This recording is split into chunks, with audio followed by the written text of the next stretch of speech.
Hello friends, Coach Bob with you, and today we are going to be answering a question that was sent in by a fellow named Robert. He reached me via the Instagram app and messaged me, and if you ever do need to contact me, that's always a great place to start. I am more active on Instagram than I am on Facebook. However, I do watch both as closely as I possibly can. Instagram, whenever I post something on Instagram, it automatically puts the feed over on Facebook for me.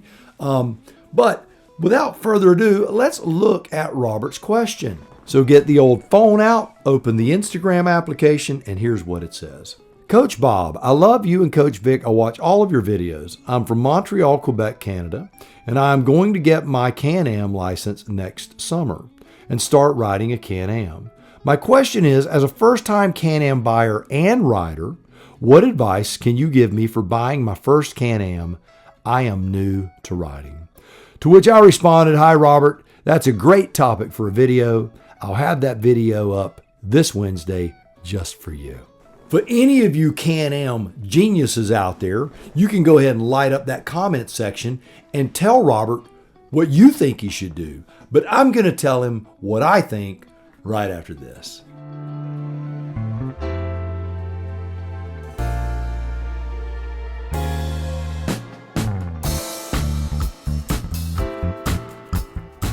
All right, so welcome back. Let's talk about the beginning, the very beginning.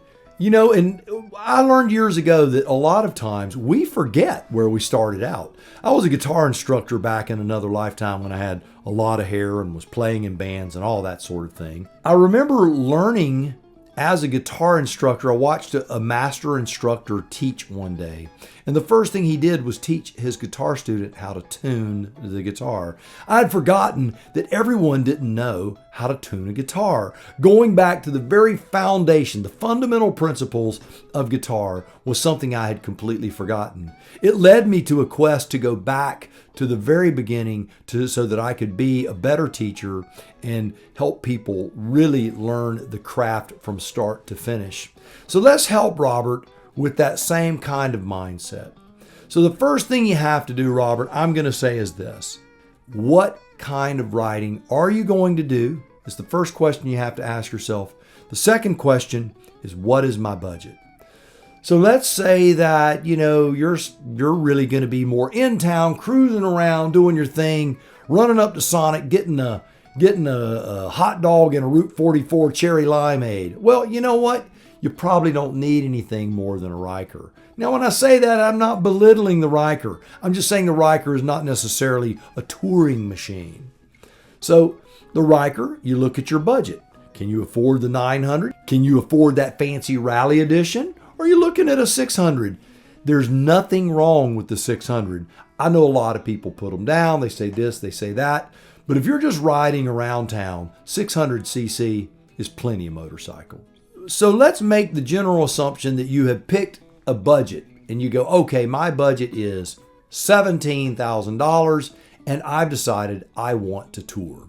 You go out and you go, man, what am I going to do?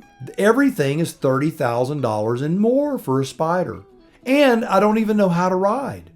Well, let's address the riding issue. Before you buy your Spyder, something you should do is take the BRP Rider Education Program. I'll drop a video right up here with a little excerpt from the BRP advertisement for that rider program. I'll drop a link down below for the BRP page. They offer them in every state. They offer them in Canada, and they are pretty darn cool looking. I've never taken it. I'm just going to be honest. I've never taken the BRP Rider Education Program. However, I was at a motorcycle dealership when I was buying my Suzuki SV650X, and they were running the class. They ran it all day long. Folks were having a ball. It was really, really cool. They were giving them a lot of good information. And from what I observed, I was actually jealous that I wasn't out there being a part of it. It really did look like a good time. So you've got your budget. You've decided what you want. You've taken your rider education program. Now you got to figure out, what can I buy? Well, 2013 and older are the two-cylinder, the twins. I know the twins are fine. A lot of people swear by them. But if it were me, I would buy a 2014 or later and get that triple 1330 Rotax engine. That's what I would do. And if I was going to tour, I would buy an RT. If I were going to just ride around town, I would buy a Riker. If I wanted the flexibility to be kind of sporty and tour, I would buy the F3. Now, regardless of what you choose, the process will be roughly the same. So let's say your budget is $15,000, you want a tour, you want an RT or an RT Limited. So you start looking.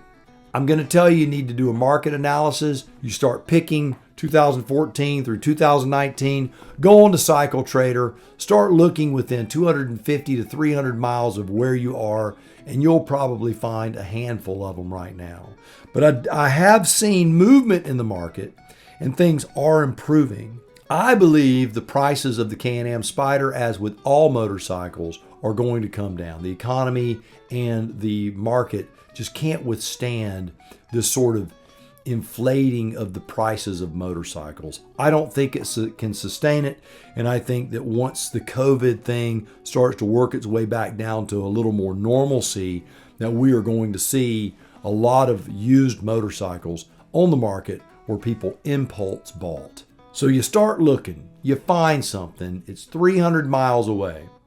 While you're looking, something you need to do. If you're not paying cash, then you need to go to the bank and find out what they are willing to finance on a used CanAm Spyder.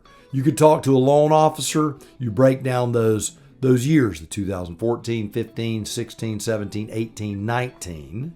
In 2020, the body style changed. So from 19 to 14, you are going to find a large number of vehicles at what I would call reasonable prices. So you've talked to your lending institution, you've taken your rider education program, you've thought about what you want, you've set your budget in place, you've selected your machine, and now it's time to get on the road. Well, look at it. Look at it. If there are maintenance records on it, ask where they had their Spyder serviced. You can go to that dealership, check those service records, make sure it's been maintained properly. There is more to servicing a Spyder than simply an oil change, and you need to take all of that into consideration. If it's low mileage, you're probably only looking at an oil change. Certainly if something's less than 10,000 miles or 15,000 kilometers, in that general vicinity, I think you're going to be fine. I don't think there's a whole lot that has to be done to the Spyder other than the initial break-in service and then your first service. So you do your background check on the motorcycle, you run the VIN, you do all that stuff. You can also go on the BRP webpage, drop a link down there also on this, where you can type in your VIN, look for any recalls and that sort of thing, and you can check all that out as well. So now you've got your machine, you've purchased it. What do I need to do now? There is yet another hurdle, another barrier. That is the barrier of gear. Now, I used to get really, really frustrated. I would see guys talking about a jacket, and that jacket would be $500. And I'm like, man, that is a lot of money for a jacket. And then I'd look at their showy helmet, and it was $500 or $700 or $800, depending on what they got. And I'm like, man, that's $1,000 in a jacket and a helmet. And then gloves, another $180, and then boots, another $160, and jeans, another $150, and oh my goodness, it just piles on and on and on and on and on. Here's what you have to do with gear. Slow, steady. Get what you absolutely need first. You need gloves, you need a jacket, you need a quality helmet. You have to have those. Those things are absolutely essential to the safety of riding, and I believe in them, and I wear them. Does your helmet have to be a $700 showy? It doesn't. As I have shown you before, you have seen me in many videos wearing this AGV K3 helmet. This helmet, bang for the buck. I paid less than $300 for this helmet. Has a drop-down sun visor, pin lock technology, even came with the pin lock in the box. It's vented on the top, vented on the chin. The communicator mounted well, has nice vents on the back. The helmet has been rock solid, and I wear this helmet a lot. So you see that a helmet doesn't have to break the piggy bank. Neither does a jacket. This little jacket here, you've seen Coach Vic wear it many times. I wear this jacket quite a bit. It's more of a summer riding jacket. However, if you layer up, this jacket is fine. It provides CE rated armor in the shoulders and in the elbows. It has a slot for a back pad. I picked this jacket up for less than $100. I want to say it was like $79 on sale when I bought it. Now, this is a built jacket. Cycle Gear doesn't carry built anymore. Now I think it's Sedici, but Sedici makes an equivalent to this jacket. It's a little over $100. I think it was $129 when I was in there the other day. This is an exceptional jacket and it is an exceptional buy. I like this jacket a lot. It has a small liner that you can zip in it, and the jacket does very, very well. It is not the quality of my Joe Rocket. It is not the quality of my Alpine Star. And I recently picked up an extremely expensive Dainese leather jacket. But you've seen me ride in this, although I have all of those, because I'm going to tell you on a hot summer day, this is my number one choice. So you've got your jacket, you've got your helmet. What about gloves? Do you have to spend $200, $150 on gloves? You really don't. Now, you know, I am an Alpine Star fanboy. These gloves right here, I still have the price tag on them, were $89.95. Now, a lot of you may cringe and go, man, that is a lot for a little glove. But this little glove is a lot of glove, and it really is an exceptional glove. This is the Alpine Star SMX2 Air. This is exactly the pair of gloves that you see me riding in all the time. I like them so much. My others were pretty worn out and they were pretty darn stinky. You got stuff peeling off of them and all that stuff. I went out, bought the identical pair of gloves. Same color, same model, same brand, same everything. Paid the same price. These gloves right here, I absolutely believe in them. I love them. $89. So you could pick up a helmet for around $250, a jacket for another $100, $350, $400, less than $450. You are ride ready. Can you get more? Can you get jeans? Yes, you can. Can you get boots? Yes, you can. I'm a big fanboy of the Alpine Star SMX 1R vented boot. That's what I wear. That's my boot of choice, as you know. These are my old vented boots. I have worn these things. In fact, you can see I have walked the tread off of the bottom of them. They have been through rain. They have been through cold. They have been through everything. These boots, brand new, are $169. I believe in them. I love them. I just recently picked up another pair. They look a little different and they've changed them a little bit, but I'll give you a quick glance. I'm going to be doing a video on these things pretty soon. I am a fanboy of Alpine Star. So here's the new boot. I got it in the white and black. I like the look of it. It's vented. It's got plenty of armor. The strap is a little bit different. Still has the replaceable toe armor. You can see, boy, the bottom sure looks different, doesn't it? These boots I know will serve me well. I love them. They are wonderful. I will continue to replace my SMX 1R vented boots with another pair of SMX 1R vented boots. Bang for the buck. I just don't think there's a better boot on the market. So you can see you don't have to break the piggy bank in order to have the proper gear. But I do believe that is a major part of your motorcycle purchase. You know, before you get a motorcycle, go on Cycle Gear, go on Revzilla, look at those things. Look for the closeouts. You can find, we picked up Coach Vic's Shoei J Cruise for like $300. My GT Air was not cheap, but I ended up getting a pretty good deal on it when I bought my motorcycle. So that was part of my motorcycle purchase. So now you've got all your gear, you've got your endorsement. So now you can ride, you have your motorcycle, you've worked out your payments. What now? Now you start learning to be a rider. Learning to be a rider is not as simple as anyone is going to tell you. In fact, everyone's going to tell you just get on there and go crazy. And I'm going to tell you it's a good way to get yourself killed. When you get a Spyder, or any motorcycle for that matter, find places to ride that have a low volume of traffic, that you feel comfortable and confident on, that you know the stretches of road, and practice. Practice staying in your lane, practice emergency stopping, practice sweeping turns, practice braking in turns, practice not braking in turns, practice everything that you can think of. Practice backing up by the little orange cones, practice backing through those cones.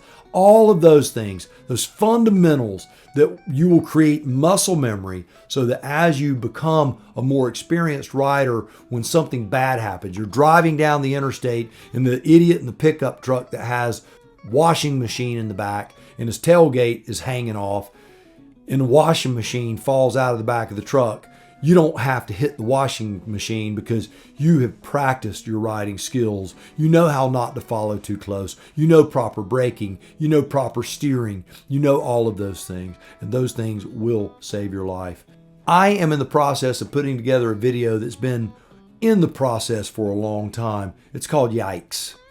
It is all of the dumb things that I see on the road as I ride. I've got one where a guy is driving. He pulls out in front of me in the evening time. It's just starting to get dark, no lights on the trailer, and pulls right out in front of me, won't go. And then what does he do? He drops an 8-foot long 2x4 out of the back of his trailer. It happens. Make sure you're paying attention. That's why you learn to ride in low volume areas so that you can learn how to manipulate. Learn where you can go. How tight of a corner do you need? How tight of a space on the edge of the road? What are you going to do when you have to run that outrigger tire off into the grass because there's something that definitely in the road is going to flip you? A ladder, something that's bad. It's going to tear your machine to pieces and possibly injure you. You have to look at those things.